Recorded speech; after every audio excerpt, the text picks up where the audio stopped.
আমরা একটা সূরা থেকে এখন কথা বলবো। এই সূরাটাকে বন্ধু বানিয়ে সাথে নিয়ে বাসায় যাব। রাজি আছেন তো? কোরআন শরীফের সূরা কয়টা?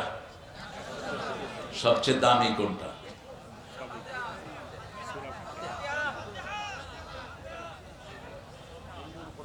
জোরে বলে, আরো জোরে। কোরআনের মা কোনটা?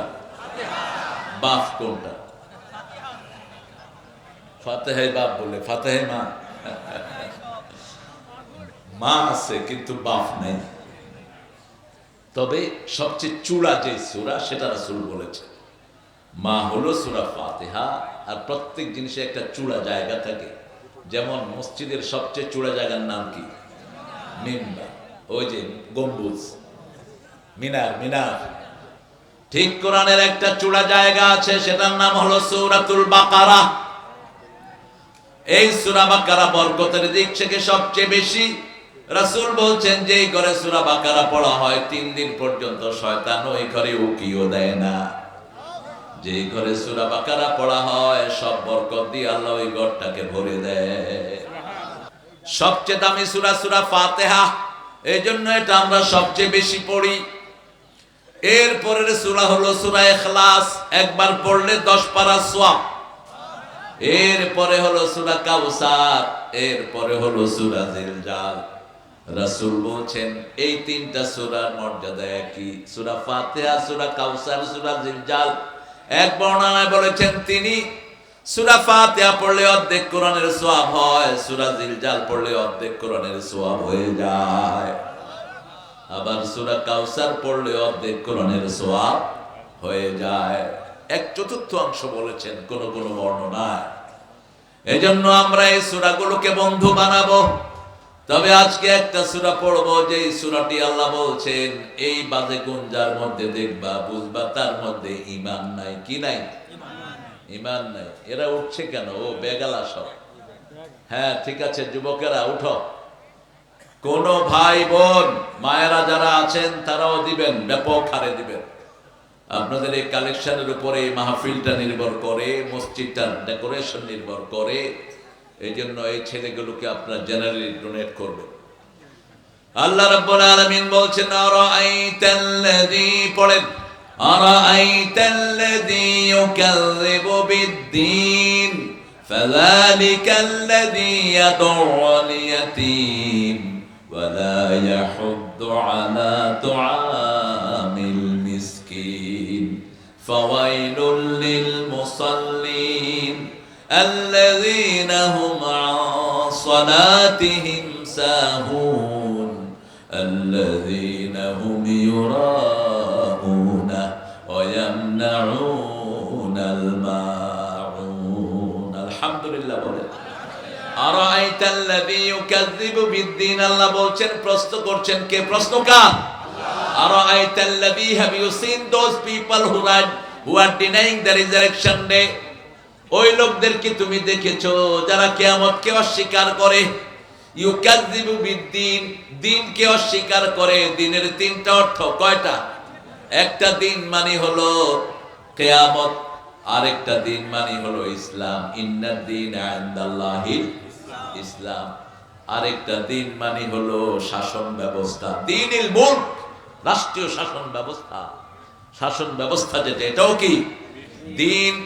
আল্লাহ রাব্বুল আলামিন বলছেন শাসন ব্যবস্থা কোনটা রাখবা?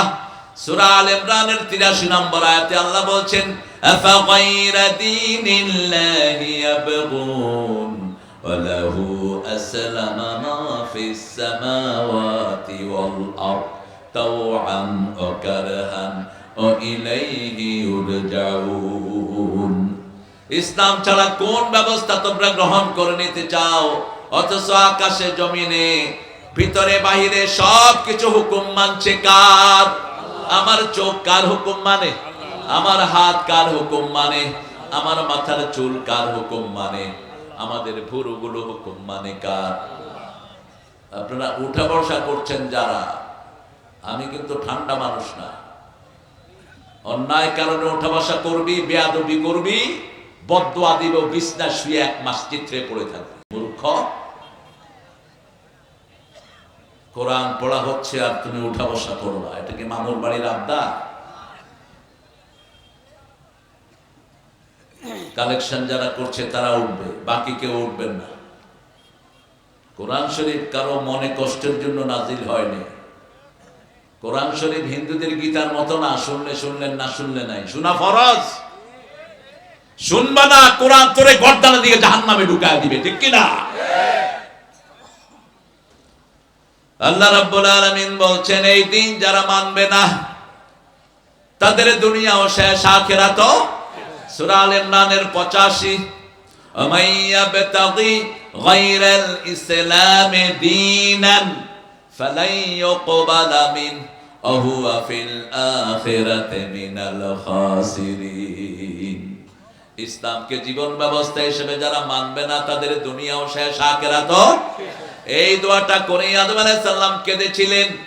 জান্নাতে আল্লাহ তাকে বানিয়ে বলেছেন ফালা তাকরাবা হাদিস শাজারা ফাতাকুনা মিনাজ জালিমিন, গাছটার কাছে যেও না, তাহলে তুমি তোমার সীমা লঙ্ঘন করবে।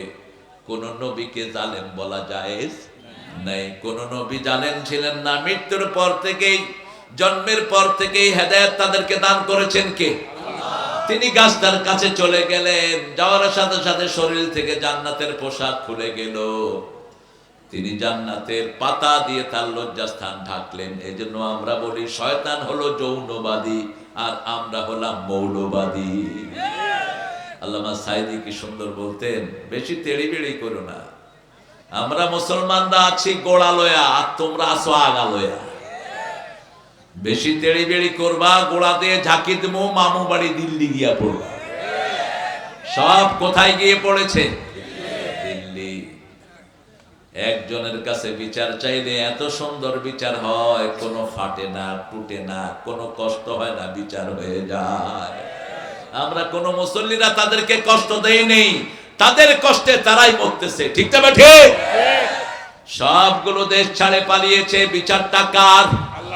আল্লাহ এখানে বলছেন আরাআইতাল্লাযী ইউকাযযিবু বিদ্দীন, তোমরা কি জানো না কি কারা কিয়ামতের দিন কি অস্বীকার করছে?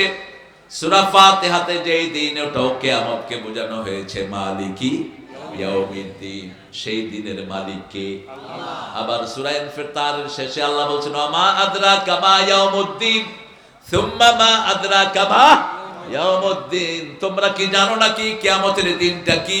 আবার আল্লাহ প্রশ্ন করলেন, যে কোনো গুরুত্বপূর্ণ বিষয় বোঝাতে প্রশ্ন করছেন কে? আল্লাহই প্রশ্ন করেন, আল্লাহই উত্তর দেন। কি সুন্দর আল্লাহ পেয়েছি, আলহামদুলিল্লাহ, আলহামদুলিল্লাহ।